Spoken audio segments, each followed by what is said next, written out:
Feliz y bendecido día, aprendiendo un curso de milagros. El secreto de la verdadera oración es olvidarte de las cosas que crees necesitar. Pedir algo específico es igual que ver el pecado primero y luego perdonarlo. Del mismo modo, al orar pasas por alto tus necesidades específicas, tal como las ves, y las dejas en manos de Dios. Ahí se convierten en los regalos que le haces, pues le dicen que no antepondrás otros dioses a Él, ni que quieres otro amor que el suyo. Este libro es un comienzo, no un final.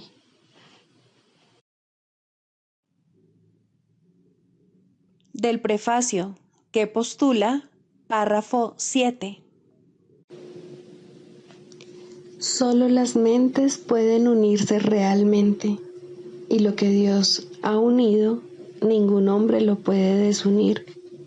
No obstante, la verdadera unión, que nunca se perdió, solo es posible en el nivel de la mente de Cristo. El pequeño yo procura engrandecerse, obteniendo del mundo externo aceptación, posesiones y amor. El ser que Dios creó no necesita nada, está eternamente a salvo y es eternamente íntegro, amado y amoroso. Busca compartir en vez de obtener, extender en vez de proyectar. No tiene necesidades de ninguna clase y solo busca unirse a otros que, como él, son conscientes de su propia abundancia.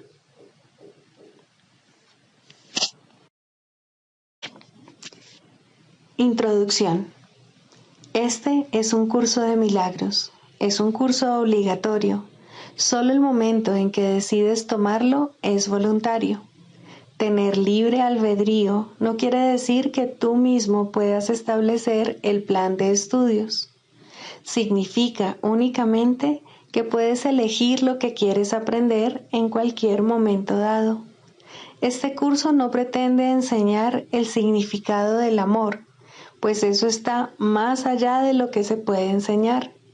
Pretende, no obstante, despejar los obstáculos que impiden experimentar la presencia del amor, el cual es tu herencia natural. Lo opuesto al amor es el miedo, pero aquello que todo lo abarca no puede tener opuestos. Este curso puede, por lo tanto, resumirse muy simplemente de la siguiente manera. Nada real puede ser amenazado. Nada irreal existe. En esto radica la paz de Dios. Capítulo 1. El significado de los milagros. Primero, principios de los milagros. Principio 30. Dado que los milagros reconocen el espíritu, ajustan los niveles de percepción y los muestran en su debido lugar. Esto sitúa al espíritu en el centro, desde donde puede comunicarse directamente. Capítulo 15. El instante santo. 10. La hora del renacer. Mientras estés en el tiempo, tendrás el poder de demorar la perfecta unión que existe entre Padre e Hijo, pues en este mundo la atracción de la culpabilidad se interpone entre ellos. En la eternidad, ni el tiempo ni las estaciones del año tienen significado alguno, pero aquí la función del Espíritu Santo es valerse de ambas cosas, mas no como lo hace el ego. Esta es la temporada en la que se celebra mi nacimiento en el mundo, mas no sabes cómo celebrarlo. Deja que el Espíritu Santo te enseñe y déjame celebrar tu nacimiento a través de él. El único regalo que puedo aceptar de ti es el regalo que yo te hice. Libérame tal como yo elijo liberarte a ti. Celebramos la hora de Cristo juntos, pues esta no significa nada si estamos separados. El instante santo es verdaderamente la hora de Cristo, pues en ese instante liberador no se culpa al Hijo de Dios por nada, y, de esta manera, se le restituye su poder ilimitado. ¿Qué otro regalo puedes ofrecerme cuando yo elijo ofrecerte solo este? Verme a mí es verme en todo el mundo y ofrecerles a todos el regalo que me ofreces a mí. Soy tan incapaz de recibir sacrificios como lo es Dios, y todo sacrificio que te exiges a ti mismo, me lo exiges a mí también. Debes reconocer que cualquier clase de sacrificio no es sino una limitación que se le impone al acto de dar, y mediante esta limitación limitas la aceptación del regalo que yo te ofrezco. Nosotros, que somos uno, no podemos dar por separado. Cuando estés dispuesto a reconocer que nuestra relación es real, la culpabilidad dejará de ejercer atracción sobre ti. Pues en nuestra unión aceptarás a todos nuestros hermanos. Nací con el solo propósito de dar el regalo de la unión. Dámelo a mí para que así puedas disponer de él. La hora de Cristo es la hora señalada para el regalo de la libertad que se le ofrece a todo el mundo. Y al tú aceptarla, se la ofreces a todos. En tus manos está hacer que esta época del año sea santa, pues en tus manos está hacer que la hora de Cristo tenga lugar ahora. Es posible hacer esto de inmediato, pues lo único que ello requiere es un cambio de percepción, ya que únicamente cometiste un error.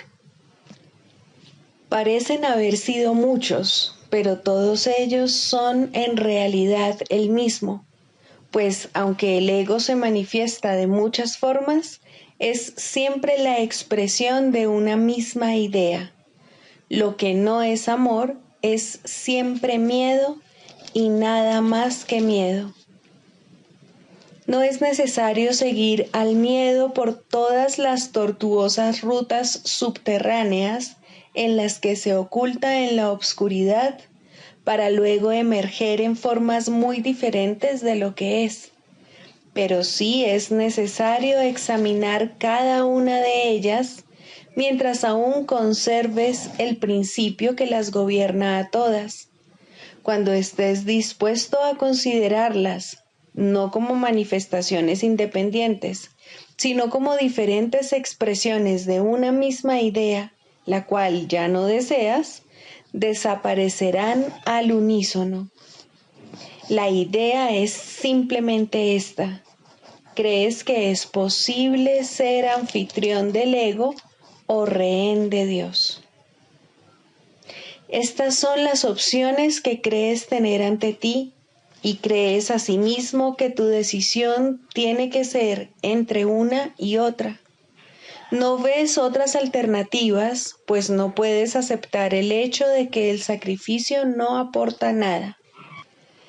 El sacrificio es un elemento tan esencial en tu sistema de pensamiento que la idea de salvación, sin tener que hacer algún sacrificio, no significa nada para ti. Tu confusión entre lo que es el sacrificio y lo que es el amor es tan aguda que te resulta imposible concebir el amor sin sacrificio. Y de lo que debes darte cuenta es de lo siguiente: el sacrificio no es amor, sino ataque. Solo con que aceptases esta idea, tu miedo al amor desaparecería.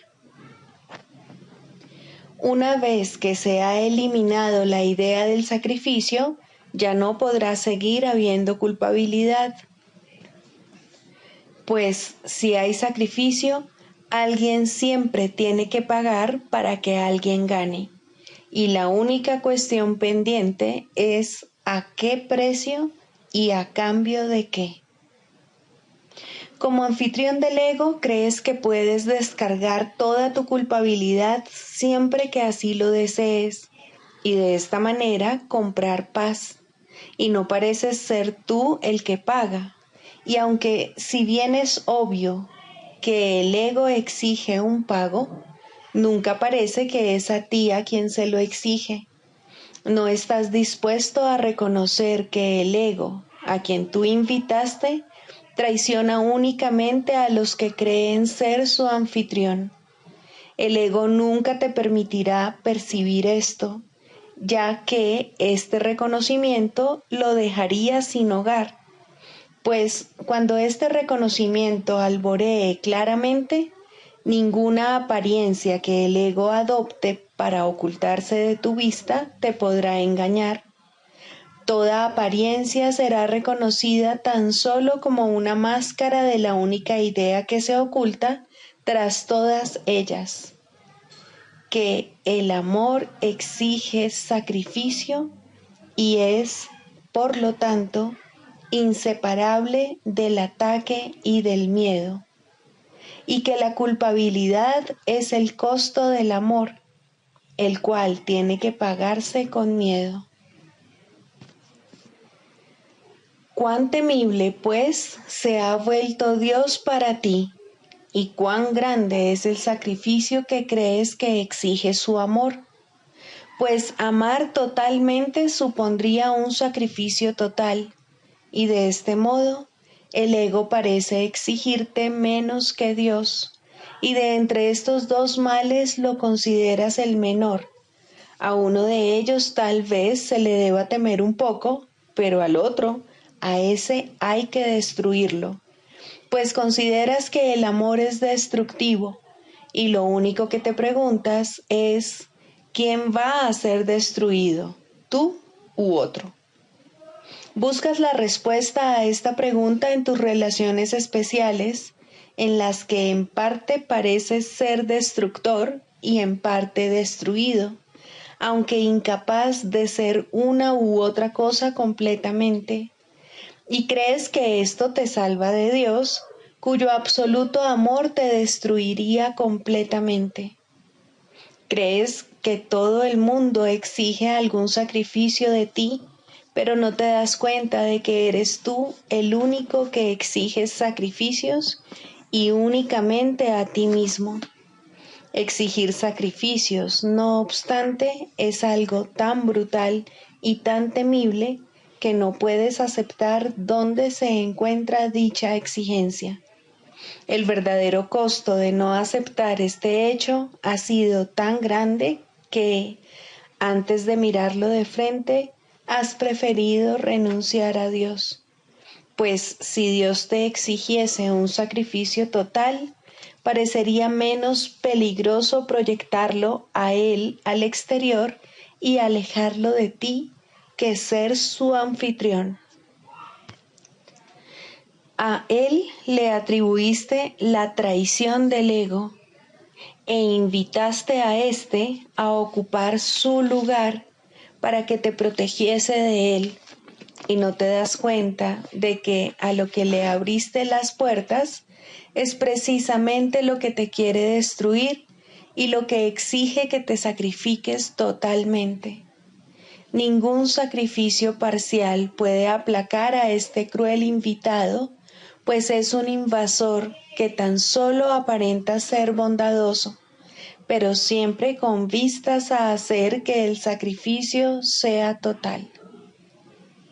No lograrás ser un rehén parcial del ego, pues él no cumple sus promesas y te desposeerá de todo. Tampoco puedes ser su anfitrión solo en parte.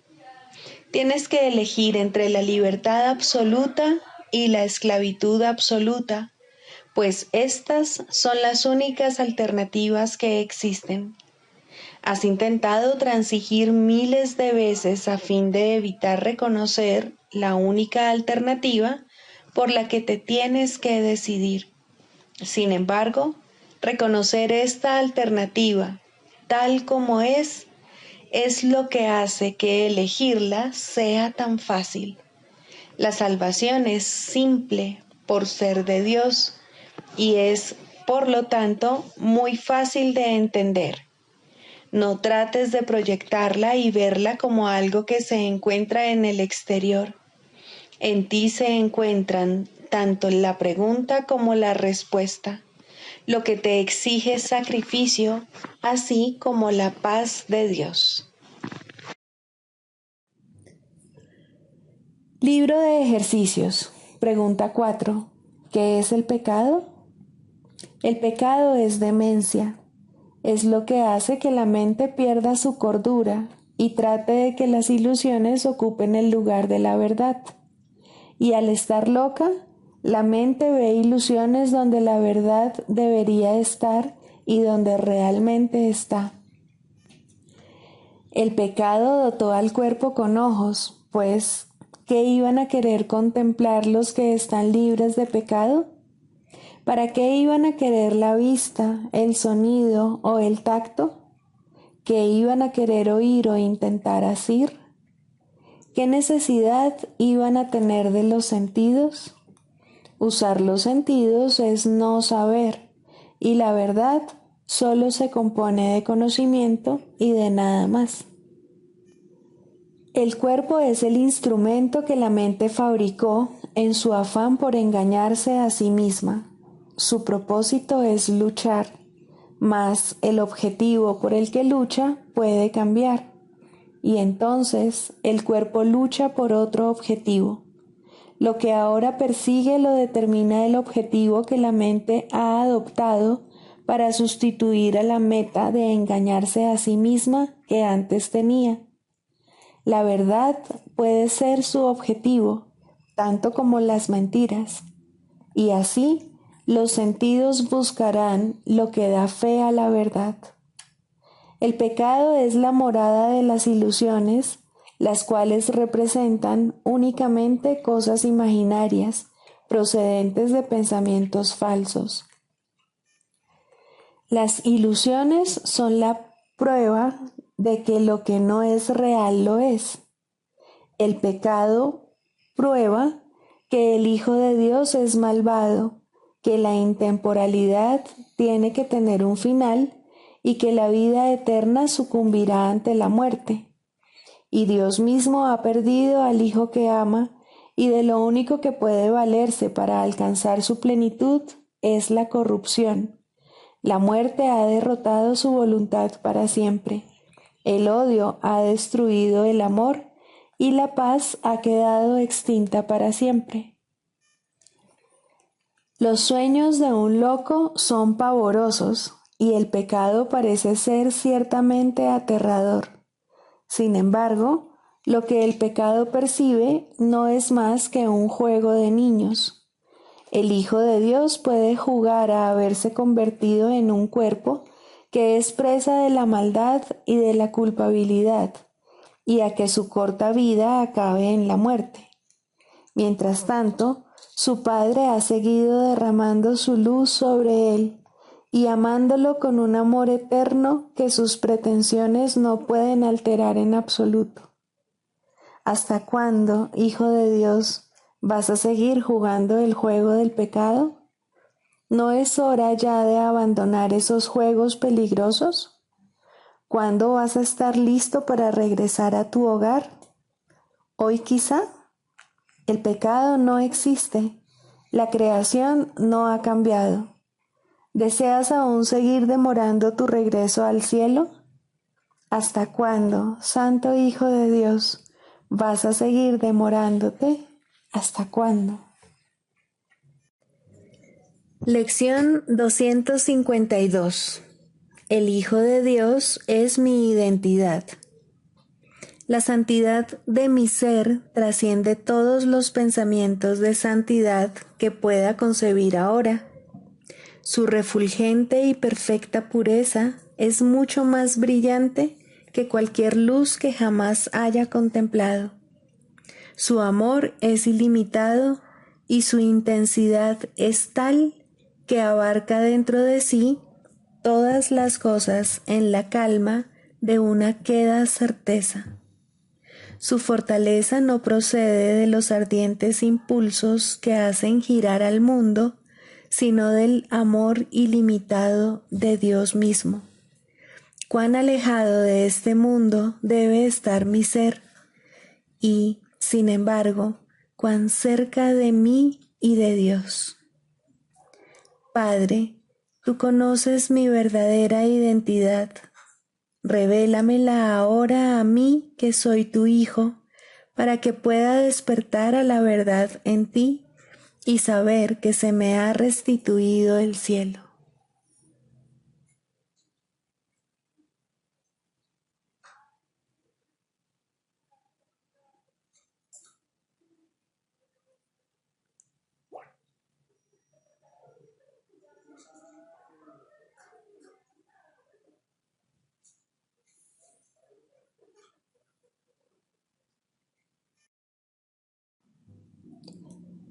Manual para el maestro, características de los maestros de Dios. Fe. El grado de fe de un maestro de Dios indica cuán avanzado se encuentra en su programa de estudios. ¿Pone en práctica este aprendizaje solo en algunos aspectos de su vida mientras mantiene otros aparte? De ser así, su progreso es lento y su confianza aún no se ha arraigado firmemente. La fe es la confianza que el Maestro de Dios tiene de que la palabra de Dios ha de resolver todas las cosas perfectamente, no solo algunas, sino todas. Comienza generalmente poniendo su fe en la resolución de solo algunos problemas, manteniéndola así cuidadosamente restringida por un tiempo. Someter todos los problemas a una sola respuesta es invertir completamente la manera de pensar del mundo, y solo eso es fe. Ninguna otra cosa merece que se le llame por ese nombre. Con todo, vale la pena lograr cada avance, por pequeño que sea. Estar dispuesto, como indica el texto, no quiere decir que se haya alcanzado la maestría. La verdadera fe, sin embargo, no se desvía. Al ser consistente, es completamente honesta.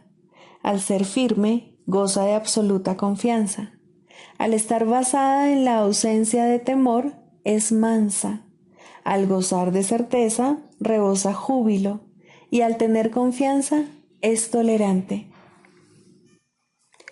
La fe, por lo tanto, encierra en sí todos los demás atributos de los maestros de Dios y entraña la aceptación de la palabra de Dios y de la definición que Él tiene de su Hijo.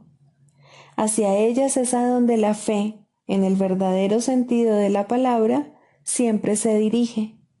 En ellas tiene puestas sus miras, buscando hasta que las encuentra. La indefensión naturalmente la acompaña y su condición es el júbilo. Y una vez que las encuentra, descansa con sosegada certeza solo en aquello que es digno de toda fe. Manual para el maestro. Pregunta 9. ¿Se requieren cambios en las condiciones de vida de los maestros de Dios? Donde se requieren cambios es en las mentes de los maestros de Dios.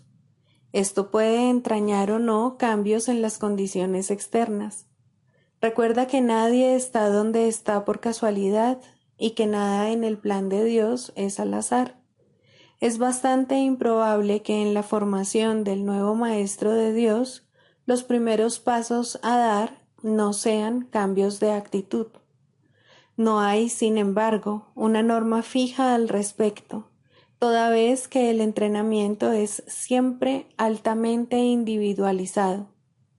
Hay quienes son llamados a cambiar las circunstancias de sus vidas casi de inmediato, mas estos son generalmente casos especiales. A la gran mayoría se les proporciona un programa de entrenamiento que evoluciona lentamente en el que se corrigen el mayor número posible de errores previos. Las relaciones personales, en especial, tienen que percibirse debidamente y se tiene que eliminar la piedra angular de la falta de perdón. De lo contrario, el viejo sistema de pensamiento mantendrá aún una base a donde poder regresar. A medida que el Maestro de Dios avanza en su formación, aprende más concienzudamente una lección, a no tomar decisiones por su cuenta. En lugar de ello, le pide a su Maestro su respuesta, y es ésta la que sigue como guía para sus acciones. Esto le resulta cada vez más fácil, a medida que aprende a abandonar sus propios juicios. Abandonar todo juicio, el requisito previo para poder oír la voz de Dios, es normalmente un proceso bastante lento, no porque sea difícil, sino porque se tiende a percibir como una afrenta. El entrenamiento del mundo tiene por meta el logro de un objetivo diametralmente opuesto al de nuestro programa. El mundo enseña que confiar en nuestro propio juicio es muestra de madurez y fortaleza. Nuestro programa enseña que abandonar todo juicio es la condición necesaria para la salvación.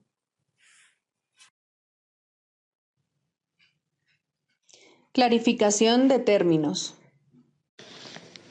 Mente, espíritu. El término mente se utiliza para representar el principio activo del espíritu, el cual le suministra a éste su energía creativa. Cuando el término va con mayúscula, se refiere a Dios o a Cristo, es decir, a la mente de Dios o a la mente de Cristo. El espíritu es el pensamiento de Dios que Él creó semejante a sí mismo. El espíritu unificado es el único Hijo de Dios o Cristo. En este mundo, puesto que la mente está dividida, los hijos de Dios parecen estar separados. Sus mentes, asimismo, no parecen estar unidas. En ese estado ilusorio, el concepto de una mente individual parece tener sentido. En el curso, por lo tanto, se describe a la mente como si consistiera de dos partes, el espíritu y el ego. El espíritu es la parte que aún se mantiene en contacto con Dios a través del Espíritu Santo, quien, aunque mora en esa parte, también ve la otra.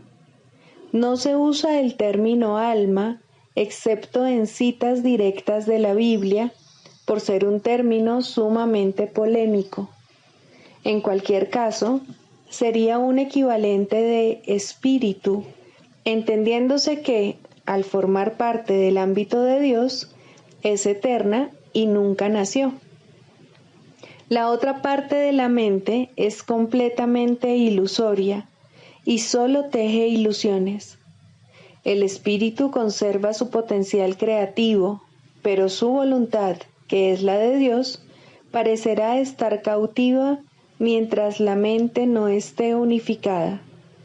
La creación continúa imperturbable porque esa es la voluntad de Dios. Dicha voluntad está siempre unificada y por lo tanto no tiene significado en este mundo, no tiene grados ni opuestos. La mente puede gozar de rectitud o estar errada dependiendo de la voz que escuche. La mentalidad recta escucha al Espíritu Santo, perdona al mundo y en su lugar ve el mundo real a través de la visión de Cristo.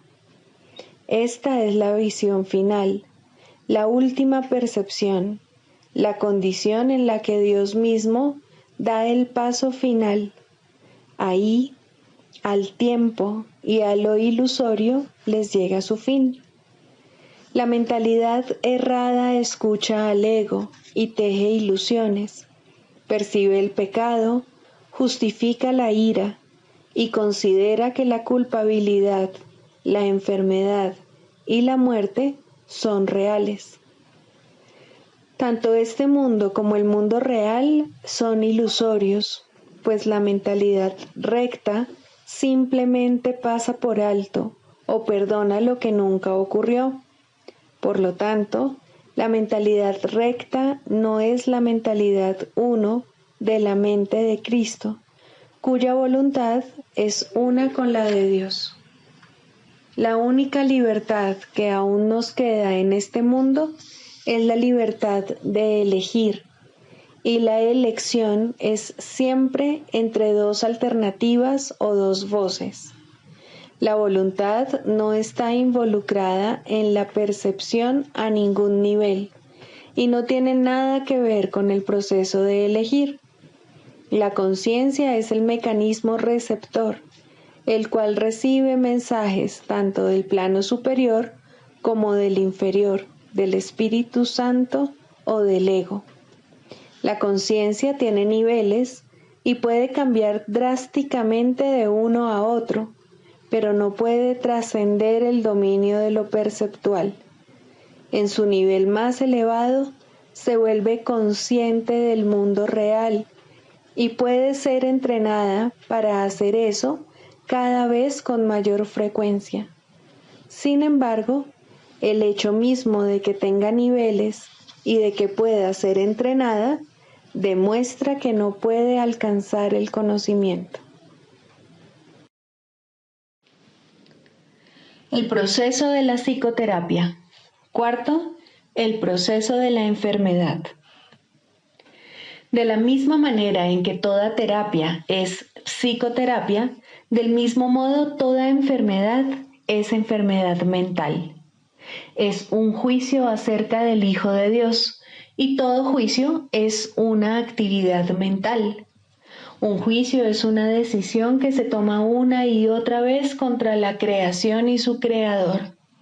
Es la decisión de percibir el universo como tú lo has creado. Es decidir que la verdad puede mentir y que es una mentira. ¿Qué otra cosa, entonces, puede ser la enfermedad sino una expresión de aflicción y culpa? ¿Y por qué sollozaría a alguien si no por su inocencia? Una vez que al Hijo de Dios se le considera culpable, la enfermedad es inevitable. Es lo que ha pedido y, por ende, es lo que recibirá. Todos los que piden enfermedad se han condenado a sí mismos a buscar remedios que no los pueden ayudar, pues han depositado su fe en la enfermedad y no en la salvación. No hay nada que un cambio de mentalidad no pueda hacer, pues todas las cosas externas no son sino sombras de una decisión ya tomada. Si se cambia la decisión, ¿cómo podría su sombra no cambiar? La enfermedad no es más que la sombra de la culpa, grotesca y fea, puesto que imita la deformidad. Si una deformidad se ve como real, ¿cómo podría su sombra no ser deforme? Una vez que se ha decidido que la culpa es real, el descenso al infierno sigue paso a paso su inevitable trayectoria. La enfermedad, la muerte y la miseria fustigan ahora la tierra en implacables oleadas, a veces simultáneamente y otras en siniestra sucesión. Todas estas cosas, no obstante, por muy reales que puedan parecer, son solo ilusiones. ¿Quién podría tener fe en ellas una vez que ha entendido esto? ¿Y quién podría no tener fe en ellas hasta que lo entienda? La curación es terapia o corrección, y como ya hemos dicho y volvemos a repetir, toda terapia es psicoterapia. Curar al enfermo no es sino ofrecerle este entendimiento. La palabra cura ha caído en desprestigio entre los terapeutas más respetables del mundo y con toda razón, pues ninguno de ellos puede curar y ninguno de ellos entiende lo que es la curación. En el peor de los casos, le otorgan realidad al cuerpo en sus propias mentes, y una vez que han hecho esto, apelan a la magia para curar los males con los que sus mentes dotaron al cuerpo. ¿Cómo podría este proceso curar? Es ridículo de principio a fin, mas una vez comenzado, del mismo modo ha de concluir. Es como si Dios fuese el diablo y fuera necesario encontrarle en el mal. ¿Cómo podría haber amor ahí? ¿Y cómo podría lo enfermo curar? ¿No son acaso estas dos preguntas la misma? En el mejor de los casos, es posible que los sanadores del mundo, y el término sanadores tal vez sea cuestionable aquí, lleguen a reconocer que la mente es la fuente de la enfermedad. Pero su error estriba en la creencia de que la mente puede sanarse a sí misma. Esto tiene algún mérito en un mundo donde el concepto de grados de error tiene sentido. No obstante, sus curas siguen siendo provisionales, o bien puede que surja otra enfermedad que reemplace a la anterior, pues mientras no se comprenda el significado del amor, la muerte no se ha superado. ¿Y quién puede comprenderlo sin la palabra de Dios que Él dio al Espíritu Santo para que fuese su regalo para ti? Cualquier clase de enfermedad puede definirse como el resultado de verse a uno mismo débil, vulnerable, malvado y en peligro, y, por ende, en constante necesidad de defensa. Sin embargo, si el yo fuese realmente así, cualquier defensa sería inútil. Las defensas que se procuran, por lo tanto, no pueden sino ser mágicas. Deben superar todos los límites percibidos en uno mismo y, simultáneamente, forjar un nuevo concepto propio en el cual el antiguo no tiene cabida. En resumen, el error se acepta como real y se lidia con él mediante ilusiones. Al haberse llevado la verdad al ámbito de las ilusiones, la realidad se ha vuelto una amenaza y se percibe como algo malvado. El amor se vuelve algo temible porque la realidad es amor. De este modo se cierra el círculo contra las incursiones de la salvación. La enfermedad es, por lo tanto, un error y necesita corrección. Y tal como ya hemos subrayado, la corrección no puede tener lugar justificando el error primero y luego pasándolo por alto. Si la enfermedad fuese real, en verdad no podría pasarse por alto, pues obviar la realidad es demencia. Ese es, no obstante, el propósito de la magia, hacer que las ilusiones sean verdad mediante una percepción falsa. Esto no puede curar porque se opone a la verdad. Tal vez una ilusión de salud sustituya la ilusión de enfermedad por un breve periodo de tiempo, mas no perdurará. Las ilusiones no pueden ocultar el miedo por mucho tiempo, pues éste forma parte de ellas. Escapará y adoptará otra forma al ser la fuente de todas las ilusiones. La enfermedad es demencia porque toda enfermedad es enfermedad mental y en esto no hay grados. Una de las ilusiones que hace que la enfermedad se perciba como real es la creencia de que la enfermedad varía en intensidad, que el grado de amenaza difiere según la forma que adopte. En esto radica la base de todos los errores, pues todos ellos no son más que intentos de transigir al ver solo una pequeña parte del infierno. Esto es una burla tan ajena a Dios que por siempre ha de ser inconcebible. Pero los dementes lo creen porque están locos. Un loco defiende sus ilusiones porque ve en ellas su salvación. Por lo tanto, atacará a todo aquel que trate de salvarlo de ellas al creer que está siendo atacado por él. Este curioso círculo de ataque-defensa es uno de los problemas más difíciles que debe enfrentar el psicoterapeuta. De hecho, esa es su tarea principal, la esencia de la psicoterapia. Al terapeuta se le ve como alguien que está atacando la posesión más preciada del paciente, su imagen propia. Y puesto que esta imagen se ha convertido en la seguridad del paciente, tal como él la considera, el terapeuta no puede sino ser percibido como una verdadera fuente de peligro que hay que atacar e incluso matar.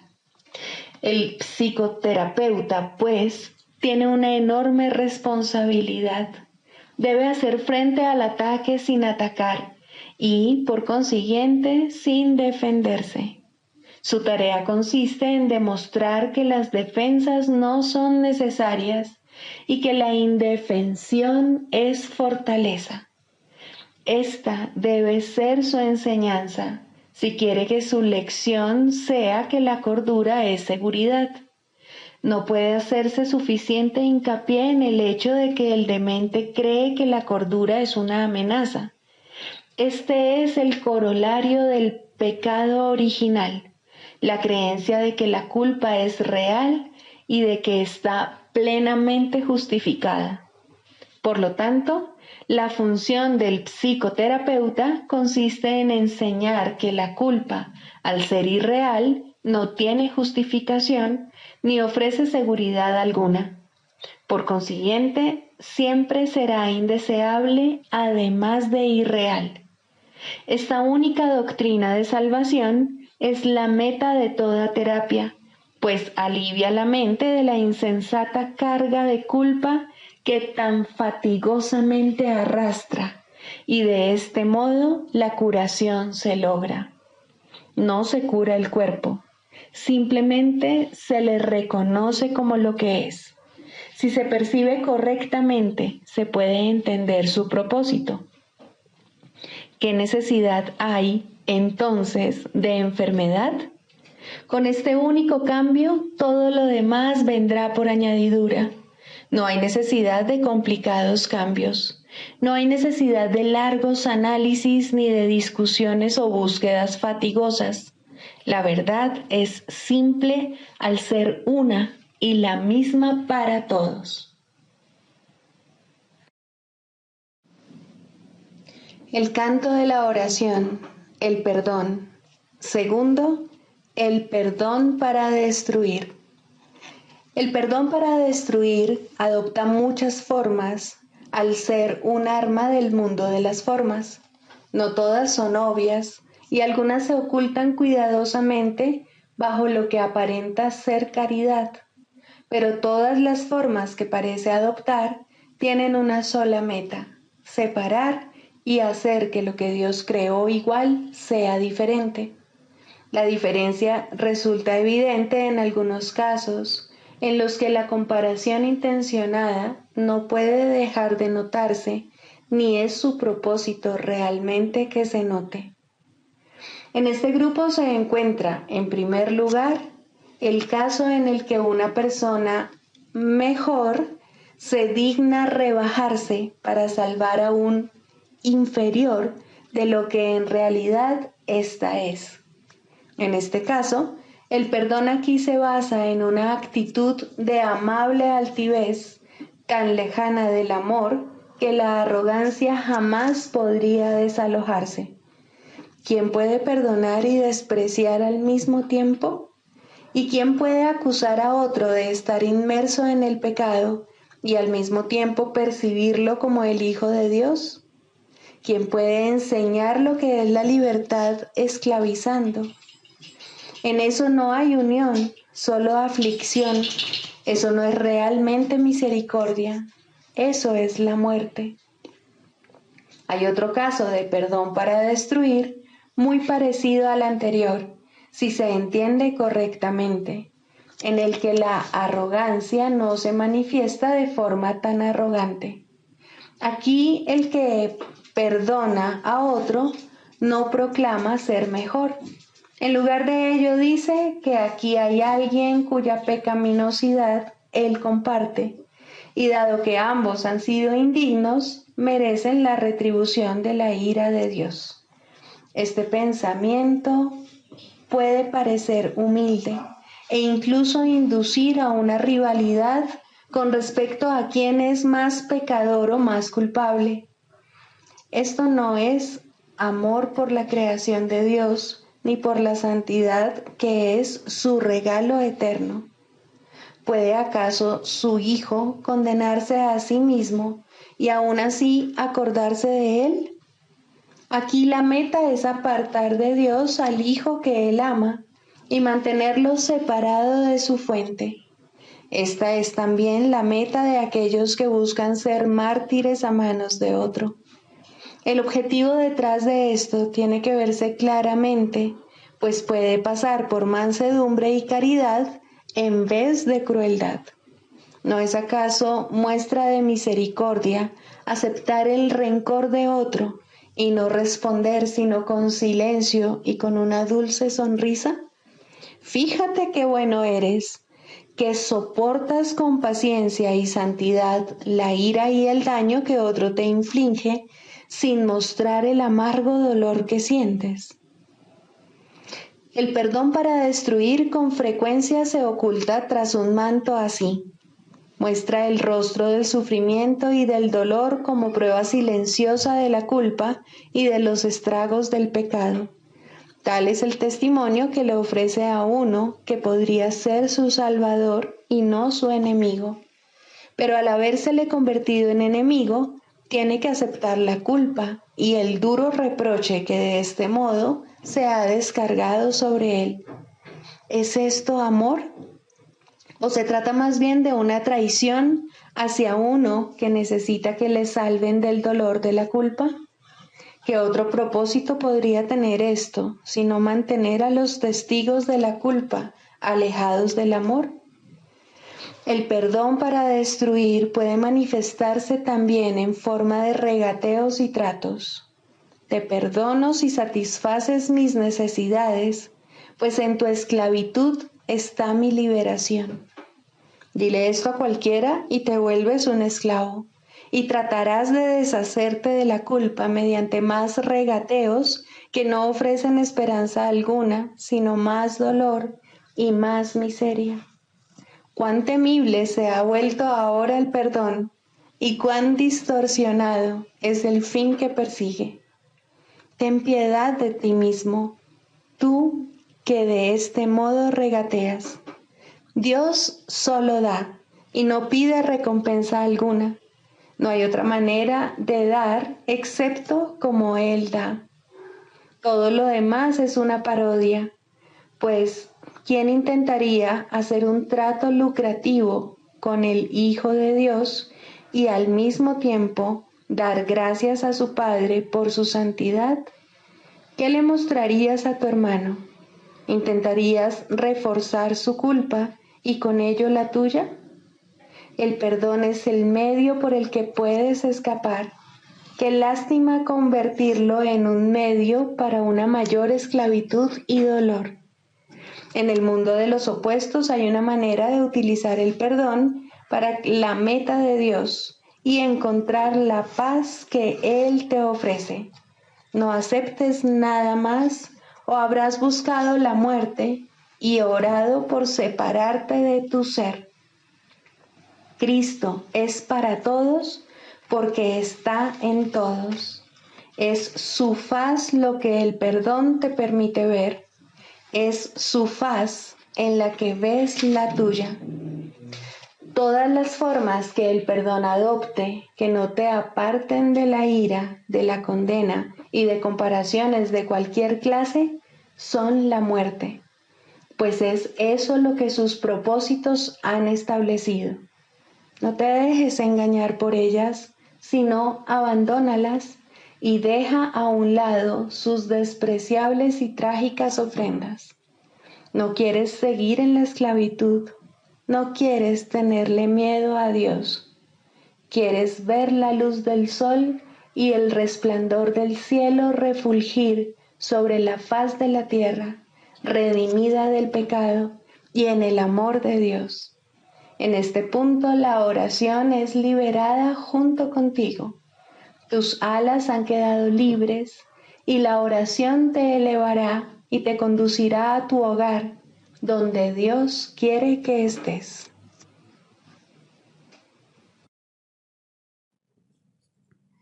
Sigamos a Jesús haciendo del perdón algo tan natural como respirar y algo tan vital como el aire. Amén.